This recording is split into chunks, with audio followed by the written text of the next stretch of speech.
The Compliance Life has dealt with the journey to and sometimes from the CCO chair. In this month's episode, I take things on a little bit different path by talking to someone who's been in the compliance trenches for nearly 20 years. My guest this month is Joya Williams.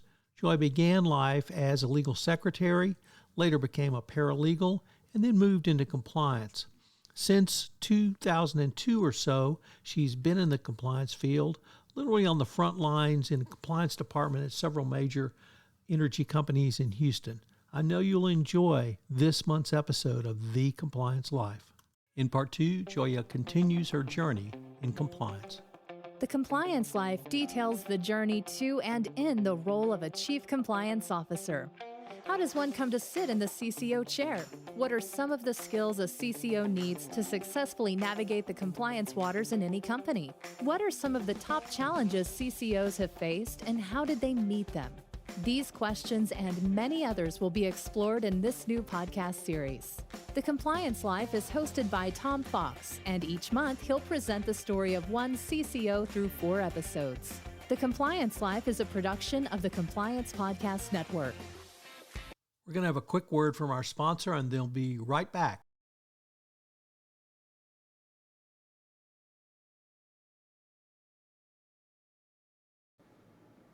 Hello, everyone. This is Tom Fox, back again on The Compliance Life, where we explore the compliance journey of someone. Over this month, we're talking with my good friend and colleague, Joya Williams. First of all, Joya, welcome back. Thank you, Tom. I'm glad to be back. So, Joya, you transitioned over to, we left at the end of the last episode. You were at Baker Hughes and just hinted at you moving, and you moved over to Weatherford. So could you tell us what your role was at Weatherford and what maybe additional skills you added to your toolkit by moving over? Absolutely, Tom. When I joined Weatherford in 2009, I joined as an ethics and compliance paralegal. And some of my tasks included preparing quarterly reports, monitoring, tracking, and coordinating global activities, working with regional counsel. Also, I conducted due diligence on third-party intermediaries, which at that time, Weatherford had thousands of intermediaries at that time, and that was one of the big tasks, was to get all of those third parties vetted. And I also worked sometimes with the mergers and acquisition teams, working on joint ventures and other commercial activities.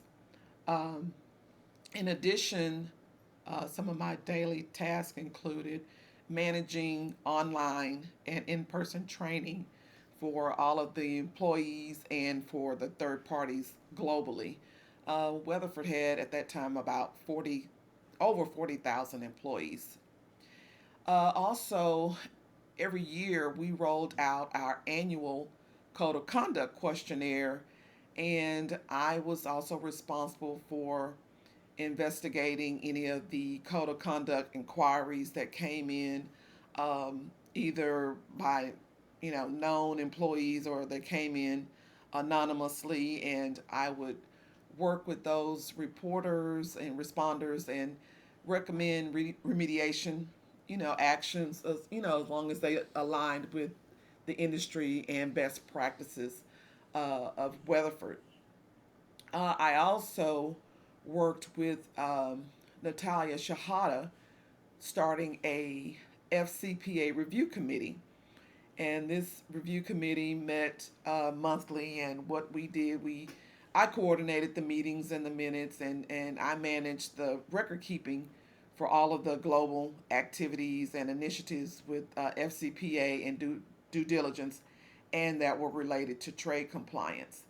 In addition to working with the FCPA review committee, I also reviewed contracts, handled third-party screenings, looking for anti-bribery and corruption and findings, and also mitigated risk as well.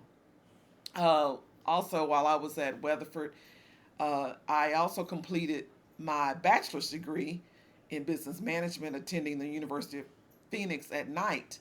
So I was a busy bee at work and also striving to learn more and do more. And Weatherford afforded me that opportunity to learn more about compliance, especially in trade controls. That was an area that I had no experience in at all. And I can say that Natalia Shahada was a great teacher uh, in that area of compliance. Two other persons that I work with there, I have to give kudos to Billy Jacobson and Adrian Mabane. They were very instrumental in making sure that I was equipped with the proper tools, the proper trainings necessary to maintain excellent performance in my job while at Weatherford. So there's a lot to unpack there. I want to ask you to start, though. You talked to us in a prior episode about what it was like at Baker Hughes, really, when you guys were in it and in an investigation under DPA and a lot of eyeballs on the compliance function, a lot of pressure on compliance. And then you go over to Weatherford. And but the thing I guess I got from you about your Baker experience was really the esprit de corps that the compliance team had. And you talked about working with the lawyers, you talked about working with outside counsel, and really everybody pitching in to at the end of the day, receive a superior result. So you go over to Weatherford, and they're in it too. And I've talked to Billy, I've talked to Natalia, and they talk about those days, sometimes fondly, sometimes with a bit of a quizzical look. But did you have that same experience where you really were working with some talented people? You knew you were being watched. You knew you were under a scrutiny, and you were really able to achieve what at the end of the day was once again a superior result because of the spade work that you and everyone in the compliance function and legal function at Weatherford did? Oh, absolutely, Tom.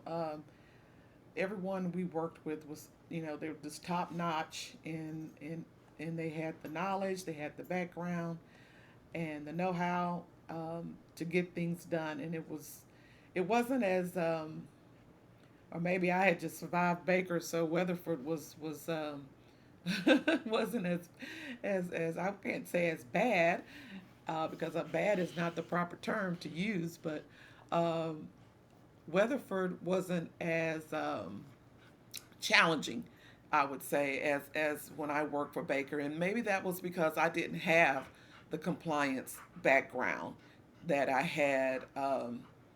When I came over to Weatherford, I had that compliance background and experience, and learning under Jay Martin, and John Freeman, Dan Chapman, all those great guys, learning, everything that I could and carrying that knowledge over to Weatherford. The struggle didn't seem so hard. But like I said, we had great people in place there with the knowledge to carry the department once again to superior ratings. And I was proud to be a part of that team. One of the things that I think I've learned about you, Joya, is that you're endlessly curious. You've talked to us about getting paralegal certification, for instance. You've talked about getting compliance certifications, and now you've told us about getting a bachelor's degree. And so it strikes me, one, you're just endlessly curious, but two, also you're really working to improve your own educational background and then apply it to the work setting. So I was wondering if you might give a few words about why you think it's important to continue your education even while you're working really at a high level at a company like a Baker or like a Weatherford. Sure, Tom. As I was working and growing and developing individually, personally, I also wanted to grow professionally.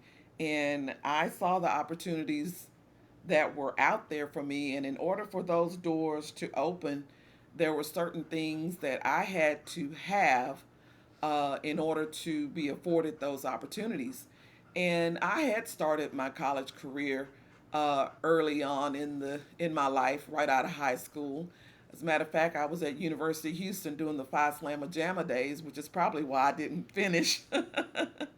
I was too busy celebrating with the basketball team. But and then life, life happens, and And I knew I always wanted to finish, getting my bachelor's degree. So it was time. And I had completed my associate's degree in paralegal studies, and I had the opportunity to attend school at night.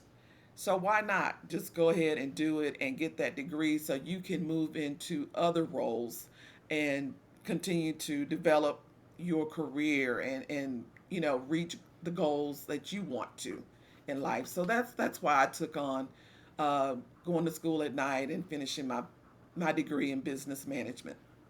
You later moved from Weatherford to Transocean, and once again, Yes. you stepped into a challenging situation. But I was wondering, what was your role at Transocean? Yes, I left Weatherford to join, once again, some former Baker Hughes colleagues at Transocean. This was right after the oil spill, to work under the leadership of Mike Monroe, who was Chief Compliance Officer at that time. My role at Transocean, I was a senior paralegal, also called a legal compliance specialist.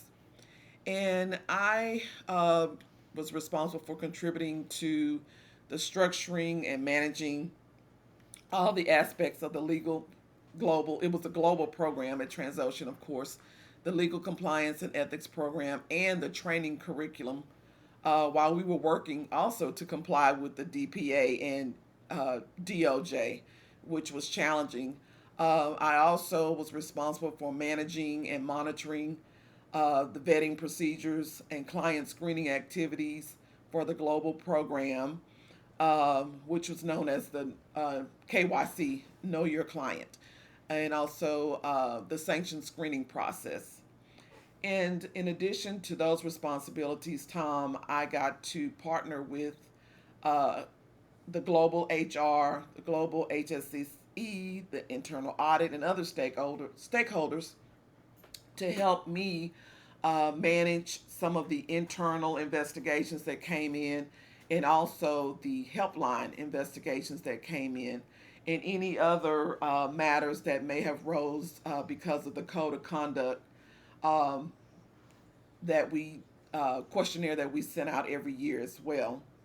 I also assisted with the training for the entire global company at Transocean. And what Mike wanted to do, and this was the first experience for me, was make sure that the training was culturally tailored so it would be comprehensive for all employees. And that was something new to me, and I was excited about that. And I thought, what a touch to think, that you have to be able to, if you want people to speak up, you've got to be able to reach out to them in their various language and their various cultures so they can understand the importance of compliance and being ethical in the company. In addition to working in training in the helpline, we also launched SharePoint database for the first time at Transocean to manage the global due diligence process.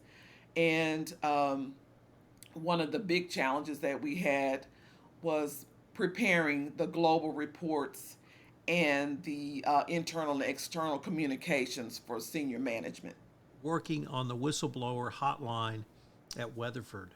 And you've talked about doing something similar at Transocean in terms of hotlines, whistleblowers, and really creating a speak up culture.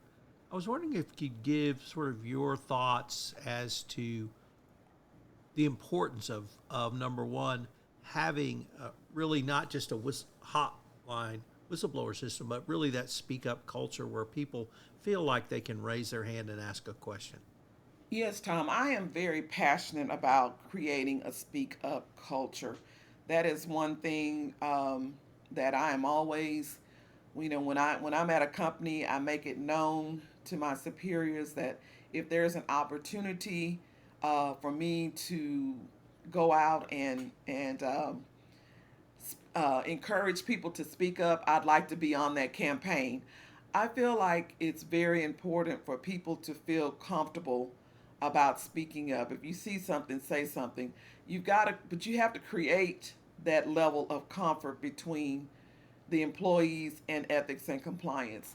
I've learned throughout my years of working in ethics and compliance as a paralegal that a lot of times people just don't want to talk to an attorney, or they don't like attorneys, they don't trust attorneys, and they want to speak to someone who they feel is on their same level and they can communicate with and not feel intimidated by or infuriated by, or someone that's going to put them in a position to make them feel uncomfortable.